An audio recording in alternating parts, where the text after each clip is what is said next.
வணக்கம், எல்லாருக்கும் வணக்கம். கஷ்கட பைரவி பைரவராப்பணம் சரணம் ஜெகன்மாதா புவனேஸ்வரி திரு சரணம் காசிவகுல பண்டார வேதாச்சாரியா திருப்பாரமப்பணம் சரணம் காசியதேவகரீதோ திரு கிணராமனகுரி திருப்பாரமப்பணம் சரணம் பிரம்ம ஸ்ரூபம் பைரேஸ்வரி நரஹரி பாபாஜி திருடைய அப்பணம் சரணம். ஓம் ஸ்ரீம் காலபைரவாய கடாசம் ஓமை சரண பைராய்ஸ்வரி ஓம் கிரீம் யோகபேஷபட்சம் சங்குரு பைரவாய் மங்கலம். ஓம் ஸ்ரீம் கிருமை ஜெகன்மாதா பிதா பரபம்ம சுரபம் பைரவைரவம் திருடைய அப்பணம் சரணம். அங்கிரே நமசிவாய பைரவ சிவம் திரே விஷ்ணு ததாவாரஹா நட்சத்திர விஷ்ணு நெத்திரேகசா யோகச காரணம் ஸ்ரீ விஷ்ணுமாயா ஜெகத்குரு குருவர்மா குரு விஷ்ணு குருதேவ மகேஸ்வர குரு சாட்சாத் பரபர்மா தஸ்மை ஸ்ரீ குருவே நமோ நமः. ஜெயந்தி மங்கள மந்திரகாரி பத்ரகாரி கபாலி துர்கா சமா சிவாராத்திரி ஸ்வஹாசுதா நமஸ்தே. இன்னைக்கு தேதி 28ஆம் தேதி 7ஆம் மாதம் 2/2 காலை மணி ஒரு 8:45 போல ஸ்ரீ ஜெகன்மாதா ஸ்ரீ யோகமய ஸ்ரீ புவனேஸ்வரி தேவி காசி கால பைரவி பைரவருடைய ஆன்மீக தகவல். இது 162வது சதஸ் செவ்வாய்க்கிழமை என்று ஒரு ஆன்மீக தகவல். என்ன ஆன்மீக தகவல்னால், போன வாட்டி நான் இந்த அஷ்ட பைரவ பிரயோகத்தை பற்றி நான் சொல்லி கொடுத்துருந்தோம். அந்த விளக்கங்கள்லாம் கொஞ்சம் சொல்லியிருந்தேன். அது காயத்ரி மந்திரங்கள், மூல மந்திரங்கள் சில குருமார்கள் கேட்டிருந்தாங்க.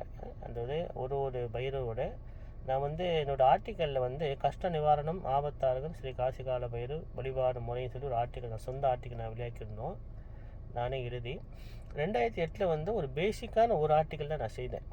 அதான் எல்லோரும் பைரவர் கும்பிடணும், அது விசேஷம் சொல்லி கால பைரவர் எல்லோரும் கும்பிட்டா நன்மை, காலச்சக்கரத்துக்கு அதிபதி நம்ம ஜாதகமே அவர் கையில் தான் இருக்குதுன்னு சொல்லி உணரணும்னு சொல்லி ஒரு பேசிக்கான ஒரு ஆர்டிக்கல் விளையாக்கியிருந்தேன். அது எல்லா கோயிலையும் கொடுத்து எல்லா மக்கள்கிட்டையும் கொடுத்து எல்லோரும் அதை பின்பற்றினாங்க. 2012 தான் நான் முழுமையான ஒரு ஆர்டிக்கல் இன்னும் அது விரிவாக செய்தேன். அதன் பின் குரூப் அட்மின் உமாமா இப்போ சத்தன் காசி கால பண்டர பைருக்காட் மலேசியாவில் உள்ள உமாமா அவங்க இந்த கஷ்ட நிவாரண ஆபத்தாரகன் வழிபாடு ஒரு ஆர்டிக்கல் அவங்க கொஞ்சம் விரிவாக அவங்களும் கொஞ்சம் அவங்களோட டீச்சர்கள்லாம் வைத்து சிஷியர்களை வைத்து கொஞ்சம் தயார் பண்ணாங்க. அதன் பின் நான் சிராத்த காரியத்தை சிராத்த காரியம் நான் செய்தேன். சிராத்தங்கள் எப்படி செய்ய சொந்தமாக ஒரு பெண்ணோ ஒரு ஆணோ 12 வயதுக்கு மேலே உள்ள பெண் பிள்ளைகள் ஆண் பிள்ளைகள் எப்படி சொந்தமாக சிராத்தம் பண்ணுவது, எளிய முறை தமிழ் வேதம் தமிழ் மந்திரம் வேதங்களை பற்றி நான் விளையாக்கிருந்தோம். அது பேசிக் நான் சொல்லிக் கொடுத்தேன். குரூப்பில் 2015 தான் நான் அது பேசிக்காக எப்படி செய்வது சொல்லி ஒரு கிளாஸ் நடத்தினேன். வெட்ஷாப்பில் தான் கிளாஸ் 100 பேர் கற்றுக்கிட்டாங்க. அதன் பின் நம்ம உமாமா அந்த ஆர்டிக்கல், நான் சொல்லிக் கொடுத்த பாடத்தை அதை விரிவாக ஒரு ஆர்டிக்கல் செய்தாங்க. சிராத்த காரியம், லகு சிராத்த முறைன்னு சொல்லிட்டு ஒரு ஆர்டிக்கல் செய்தாங்க.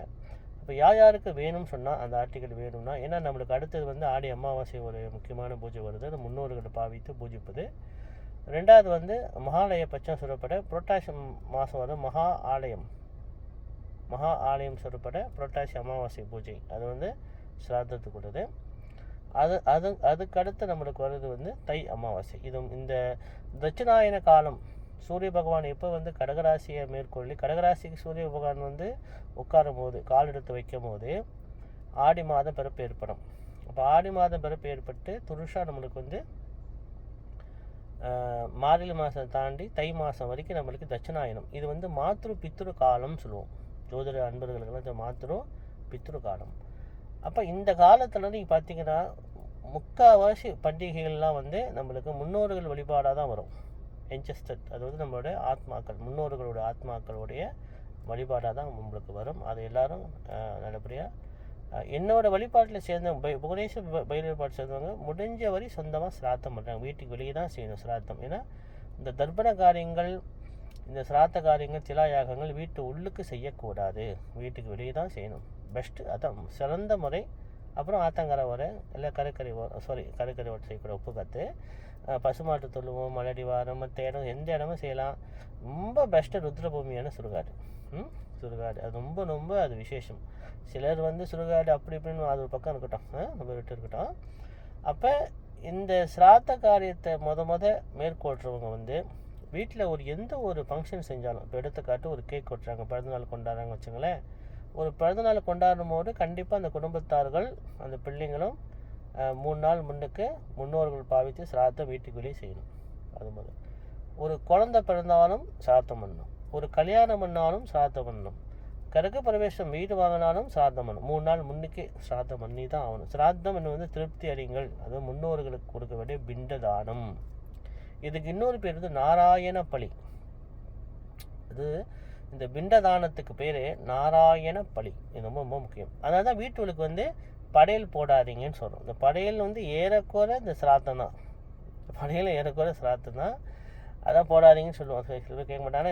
இது நல்லா படித்து உணர்ந்தவங்க இதை மாறிக்குவாங்க. சில குருமார்கள் இப்போ வந்து கொஞ்சம் எல்லாம் ரோசிக்கிறாங்க. என்னோட சொல்லுக்கு நீங்கள் ஆராய்ச்சி பண்ணி எல்லாரும் உண்மை தான், ரவி குருபிரசு உண்மை தான். ஆரம்பத்தில் கொஞ்சம் அப்படி இருந்தாங்க, இப்போ எல்லாம் ஏற்றுக்கிறாங்க. ஏன்னா பலன் செய்தவங்க பலன் பார்க்குறாங்க. ஓகே, கிரீ நம சிவாய பைரவ சிவம். அடுத்தது இந்த சிராத்த காரியத்துக்கு வந்து ரொம்ப முக்கியத்துவம் கொடுப்பது வந்து கருட பகவான். கருட பகவான் கிருஷ்ண பரமாத்மாட்ட ஒருத்தவங்க சாதியம் அடைஞ்சிட்டா, அது இறந்துட்டா என்னென்ன காரியங்கள் செய்யணும், என்னென்ன பூஜைகள் செய்யணும், என்னென்ன சிராத்தம் பண்ணணும், என்னென்ன ஹோமங்கள் பண்ணணுன்ட்டு அவர் கேட்டதால் நம்மளுக்கு கருட புராணம் ஒரு புக்கு நம்மளுக்கு கிடச்சிச்சு. அதை எப்பயுமே வந்து இந்த சிராத்த காரியம் செய்யும் போது நம்ம கருட பகவானுக்கு நன்றி கடன் பண்ணணும், முதல் விதி. ரெண்டாவது வந்து பகிரங்கன் என்ற மகா ரிஷி வந்து கங்கா மாதாவை பூமிக்கு கொண்டு வந்தார், கடும் தவம் செய்து. காரணம், இந்த கங்கா நதி கடற்கரை ஓரத்தில் இந்த திலாயாகம் சிராத்தம் செய்யக்கூடாதுன்னு சொல்லி, ஏன்னா கடற்கரை வந்து உப்பு காற்று இல்லையா, அதனால் உப்பு காற்று இருக்கிற இடம். அதனால் கங்கா மாதா புனிதமான நதி ஓரத்தில் தான் அவங்க முன்னோர்கள் வழிபாடு செய்யணும்னு சொல்லி தான் பகிரங்கன் என்ற மகா ரிஷி கடுந்தவம் இருந்து கங்கா மாதாவை பூமிக்கு கொண்டு வந்தார். அதனால் அவருக்கு ஒரு நன்றி கடன் கண்டிப்பாக சொல்லணும். கங்கா மாதா பூமிக்கு வர இடம் வந்து காஷி சேத்திரம், அலகாபாத், திரிவேணி சங்கம், அப்புறம் ரொம்ப ரிஷிகேஷ் அப்படின்ட்டு எல்லா இடத்துலையும் கங்கா மாதா வந்தது வந்து இதுக்கு மூல பிரகிருதி, மூல தெய்வம், மூல குரு பகிரங்கன் என்ற மகா ரிஷி தான். அவருக்கு ஒரு நன்றி சொல்லணும் எப்பயுமே. கங்கா மாதா வந்ததால தான் நம்மளுக்கு அந்த காஷி மிகப்பெரிய பெருமை பெறுது. அதே மாதிரி வந்து கருட பகவான், ரெண்டாவது மகா ரிஷி சொல்பத பகிரந்த இந்த மகா முனிவர். அவர் முன்னோர்களுக்கு சிராத்தம் பண்ணணும், ஆஸ்தியை வந்து வச்சுருந்தார். அந்த ஆஸ்தியை வந்து கங்காநதை வச்சு சிராத்தம் பண்ணணும் ஒரு விதி செய்தார். நல்ல பலன் பார்த்தார். அது ஒரு பெரிய புராணமாக வந்து அமைஞ்சது. அடுத்தது வந்து நம்ம கொடுக்குற இந்த சிராத்த காரிய பிண்ட தானத்தை, சிராத்தமும் நாராயண பரிசன பூஜையை வந்து அந்த பிரசாதத்தை கொண்டு போய் எல்லா தேவர்களுக்கும் ஒப்படைக்கிற பொறுப்புதாரி சுதா தேவி. அக்னி காரியம் செய்ய நம்ம சுவாகா தேவின்னு சொல்லுவோம். தேவர்களுக்கெல்லாம் சுவாகா தேவி, அதான் சுவாகான்னு வரும். ஆனால் முன்னோர்கள் சொல்லப்பட்ட சிராத்தத்துக்கெல்லாம் வந்து பொறுப்புதாரி வந்து சுதா தேவி. அதான் மந்திரத்தில் என்ன சொல்லுவாங்கன்னா, ஓம் சுதா தேவி நமஸ்தர்ப்பயாமி. இந்த தர்ப்ப காரியங்கள் செய்யும்போது தான் பாருங்கள் குருமார்கள் சொல்லுவாங்க, சுதா தேவி நமஸ்தர்ப்பயாமி சொன்னால் இந்த பிரசாதத்தை தான் முன்னோர்கள் ஆத்மாக்கள் பூமிக்கு வரவும் முடியாது, வரவும் கூடாது. அந்த ஆத்மாக்கள் வந்து சூரிய மண்டலம் வழியாக தான் வந்து போக முடியும்.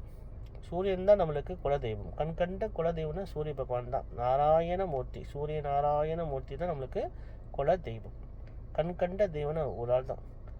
இரவனை நேராக பார்க்குறோம் சொன்னால் 2 பகவான், ஒன்று சூரிய பகவான், 2வது சந்திர பகவான். இவங்க வந்து தாய் தந்தை ராஜ கிரகங்கள்.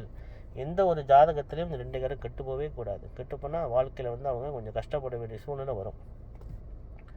அப்போ இந்த சூரிய பகவான் வழியாக தான் நம்மளுக்கு நம்ம கொடுக்குற இந்த பிரசாதத்தை, இந்த பிண்ட தானத்தை, இந்த சிராத்தத்தை, நாராயண படி சொல்லப்படுற இந்த சிராத்த பூஜையோட பலனை சுதா தேவி சூரிய மண்டல வழியாக போய் பித்ரு தேவதா லோகத்துக்கு போய் பித்ரு தேவதா மூலியமாக முன்னோர்கள் ஆத்மாவுக்கு போய் அந்த தேவர்கள் கொடுக்குறாங்க.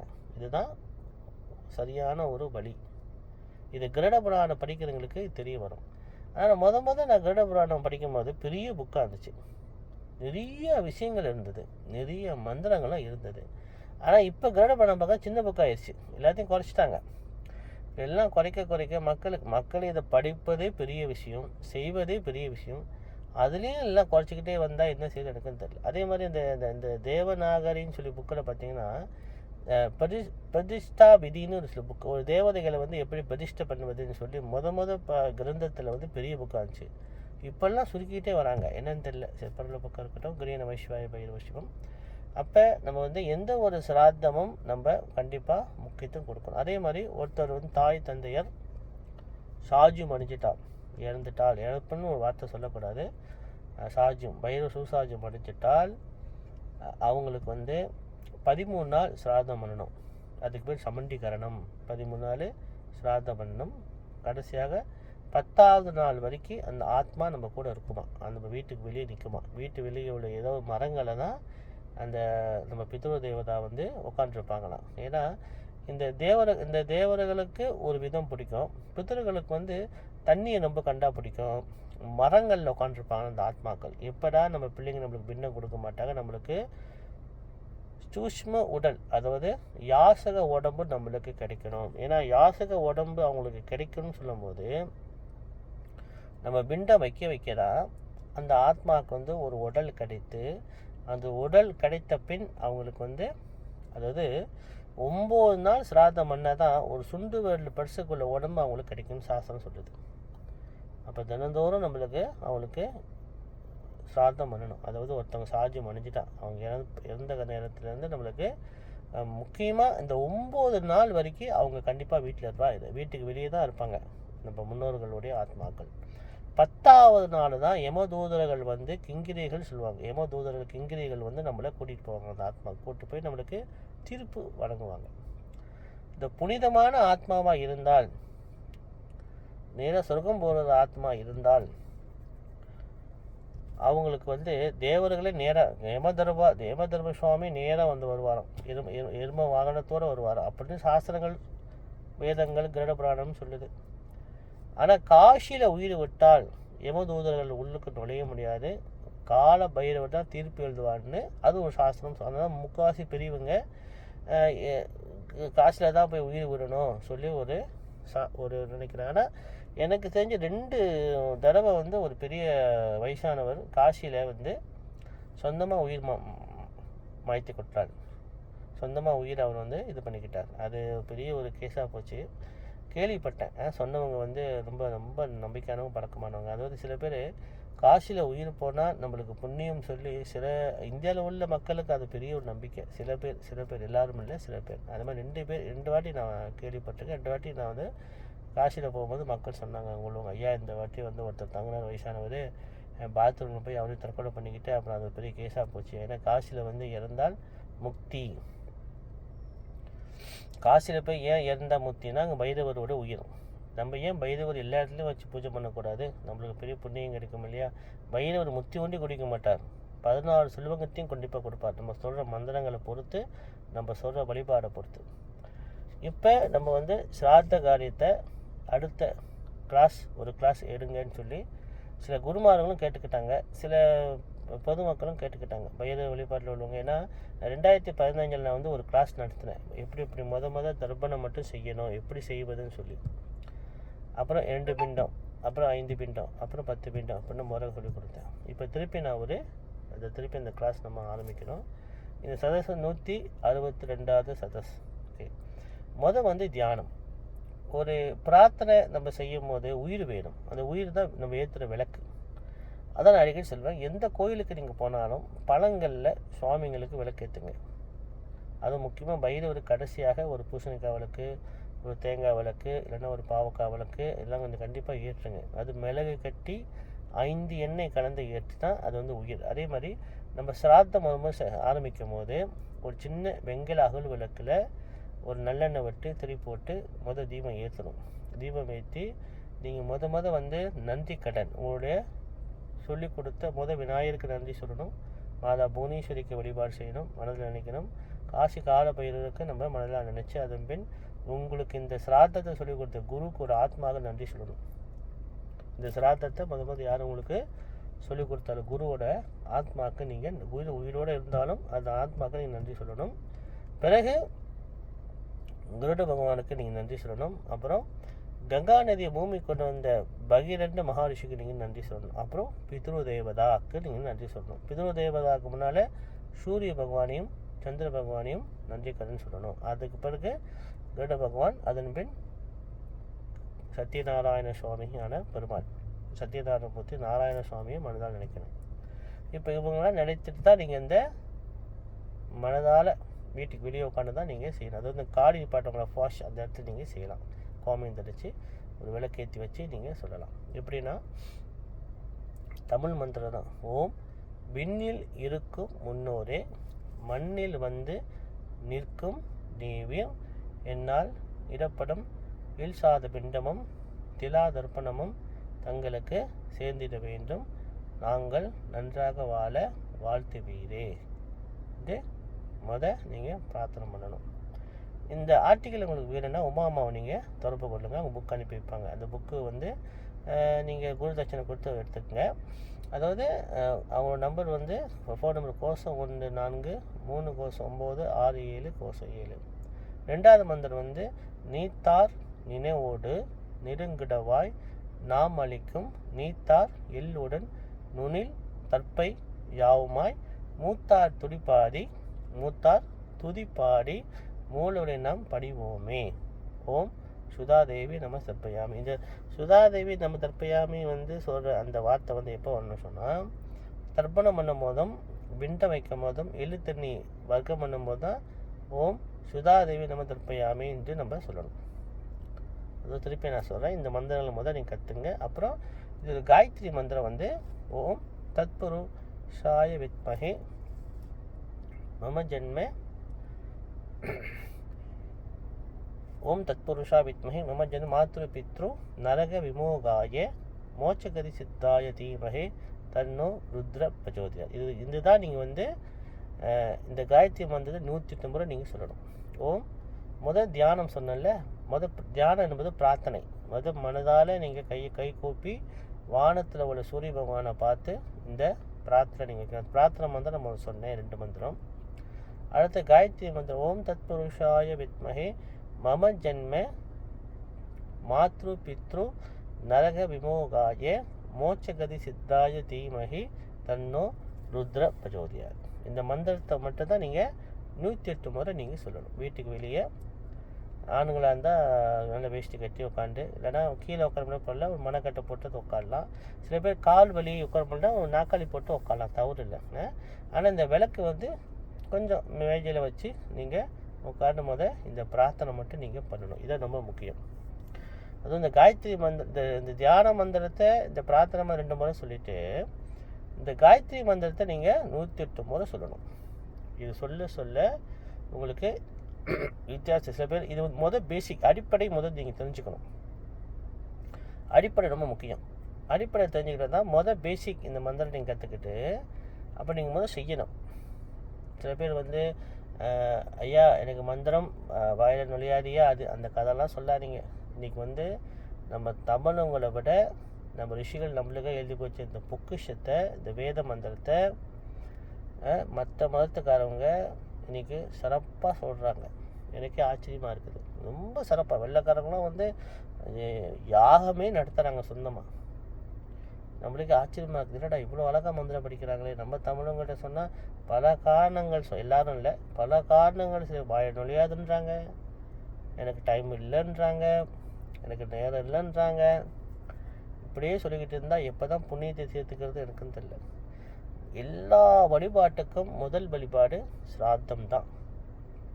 சிராத்தம். முன்னோர் வழிபாடு செய்யலைன்னா அவங்க எந்த வழிபாட்டில் இருந்தாலும் அது பூர்த்தி ஆகாது. நீங்கள் தியானத்தில் இருந்தாலும் பூர்த்தி ஆகாது. அம்மா அப்பாவுக்கு செய்ய வேண்டிய தர்மத்தை நீங்கள் செய்யலைன்னா, நான் தியானத்துலேருந்து கடவுளாக மாறுறாங்க பார்த்தீங்க. தியானத்துலேருந்து நானே கடவுள்னு சொல்லுவாங்க. அந்த மாதிரி கடவுளை ஆக்கிங்க. ஆனால் பூலோகத்தில் பிறந்த யாருக்கும் எல்லாத்துக்கும் அம்மா அப்பா கண்டிப்பாக உண்டு.